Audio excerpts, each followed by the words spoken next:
I heard my mom say, "You need to leave now," in a voice I'd never heard before, and I knew something was wrong. My best friend Zoe was sleeping over. We'd been watching movies in my room when I went downstairs for snacks. Mom was in the kitchen doorway blocking it. My stepdad Derek stood behind her, staring at Zoe's backpack on the couch. Derek had lived with us for 8 months. He was fine at first, quiet, but lately he'd been different, checking locks again and again, counting, asking who came over and when. What? Zoe appeared on the stairs behind me. Did I do something wrong? Mom didn't look at her. She kept her eyes on Derek. "No, honey, your parents are coming to get you," but she hadn't called them. I'd been downstairs. She was trying to keep Derek calm, buying time. Derek stepped around her. "She went through my office," he said flat. I saw her. Zoe's face drained. "I was looking for the bathroom." "You were looking," Derek snapped. "That's what people do. They look. They take pictures. They report back." Mom touched his chest. "Derek, she's 12. She got turned around." "I'm not stupid, Sarah." He shoved her hand away. Not hard, but enough that she stumbled. My body went cold. He'd never touched her like that. "I know what this is," he said, staring at Zoe. "You brought her here to spy on me." I grabbed Zoe's hand and backed up. Mom's voice went calm. Too calm. "Derek, take your medication. This isn't real." He wasn't listening. He walked to the backpack. Mom moved to stop him, but he pushed past and dumped everything out. Clothes, toothbrush, charger,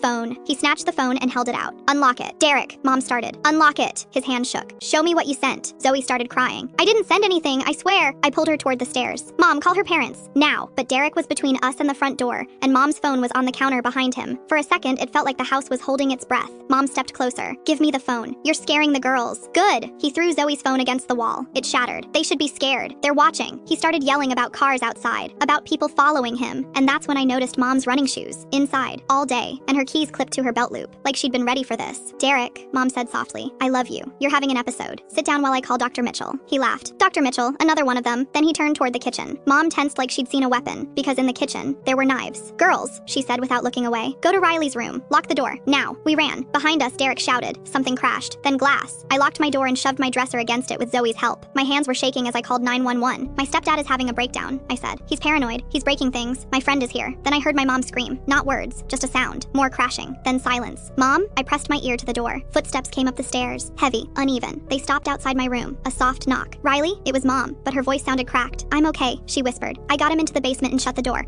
Police are coming. Stay in there. Don't open for anyone but me or an officer." We stayed. I watched the minutes on my phone. About 10. Sirens, voices, then Derek again, muffled from downstairs, screaming about conspiracies. I heard officers telling Mom she did the right thing, then a loud bang, like they were forcing the basement door because he'd blocked it. When they brought him out, I watched from my window. He didn't look angry anymore. He looked confused, lost, like he didn't know where he was. An ambulance came and they took him. Later, Mom told me he'd stopped taking his medication weeks ago, that he had schizophrenia, and she'd been trying to get help before it got this bad. Zoe's parents picked her up that night. She never slept over again. Derek is in long-term treatment now. Mom visits sometimes. I don't, because I learned that sometimes the person you need protection from is someone you're supposed to love.